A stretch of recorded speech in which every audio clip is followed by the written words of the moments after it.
Oriasmas! Bentornati ragazzi in questo nuovo video. Oggi abbiamo ancora di nuovo con noi qui Daniela. Bene, parleremo della impugnatura della spada. Parleremo di come in epoca moderna l'impugnatura sia diversa da quella della modalità classica che i samurai usavano. Dopo la sigla.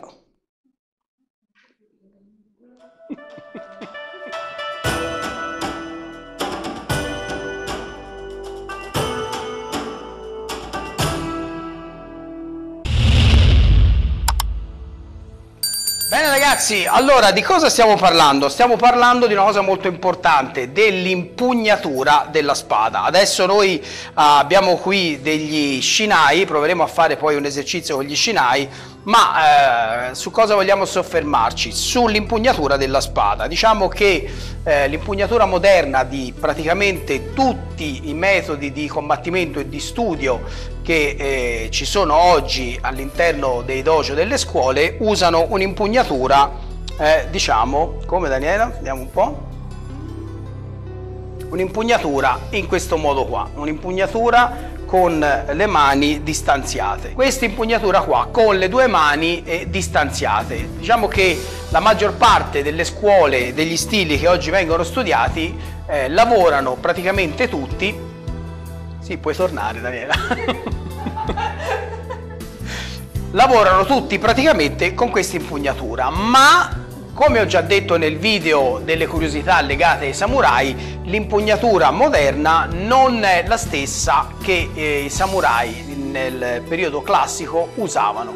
Infatti l'impugnatura più diffusa per la pratica di un samurai era quella invece con le mani ravvicinate in questo modo qua. Come potete vedere qui da vicino l'impugnatura notevolmente diversa. Ok, allora adesso vi facciamo vedere un esercizio molto pratico per far vedere la differenza tra le due impugnature. Attenzione, non siamo qui oggi a dire che lavorare con la spada con questa impugnatura o con questa impugnatura può essere meglio o peggio, definitivamente no. Ci sono tanti esercizi a seconda di quello che si pratica e come si pratica. In realtà le due impugnature andrebbero conosciute entrambe, però adesso vi facciamo vedere un piccolo esercizio che vi fa capire come in questa determinata circostanza lavorare con l'impugnatura moderna, diciamo, non sia vantaggiosa e come invece l'impugnatura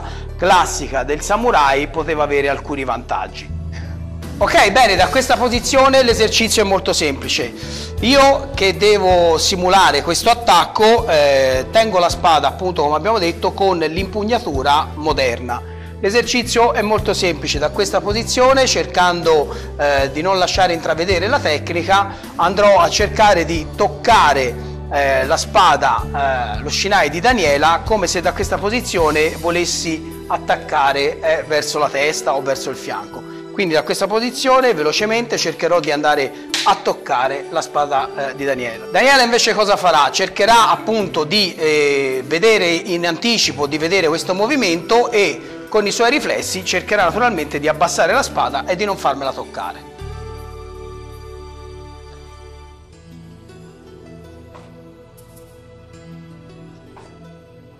Ok, non ci sono riuscito neanche una volta, proviamo, cerco di andare ancora più veloce, cerchiamo di toccare questa spada qua.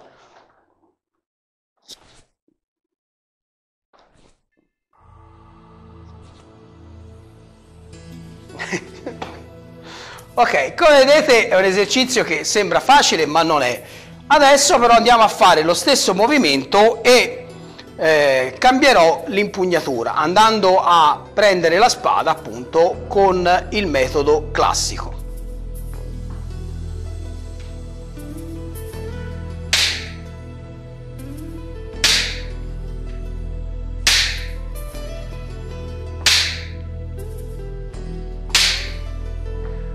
Ok, come vedete sicuramente è cambiato qualcosa. La velocità della spada è aumentata, lo spreco di energia è diminuito e non ci sono più dei messaggi che fanno capire all'avversario che sto attaccando. Proviamo a farlo inverso, quindi farai anche tu. Che miseria, no?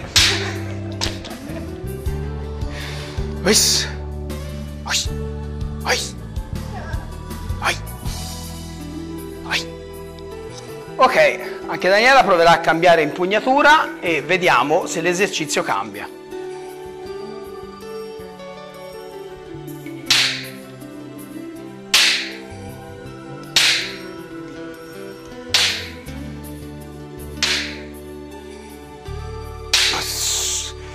Bene, come vedete riesco a capire che sta arrivando l'attacco, tante volte sto per abbassare lo shinai, ma incredibilmente anche Daniela riesce a colpire praticamente sempre lo shinai che abbiamo davanti in modo che l'altro non possa vederlo.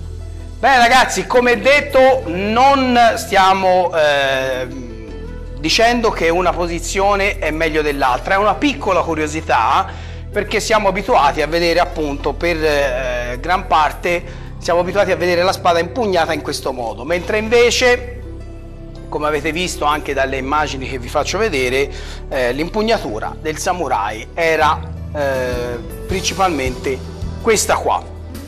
Con questo piccolo esercizio, magari se state già praticando, provatelo e poi ci fate sapere. Con questo semplice e piccolo esercizio, questo gioco che facciamo, ci possiamo rendere conto però a volte che pochi centimetri o un'impugnatura diversa può cambiare notevolmente la vostra pratica.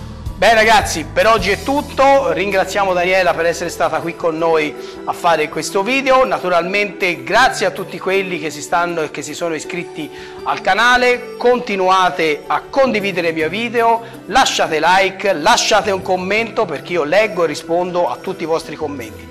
Se amate il Giappone, i samurai, le arti marziali orientali, insomma tutto quello che ruota intorno a questo meraviglioso mondo e volete che continui a parlarne nel modo più serio e degno che meritano, beh, non potete far altro che supportarci, lo potete fare semplicemente iscrivendovi al canale.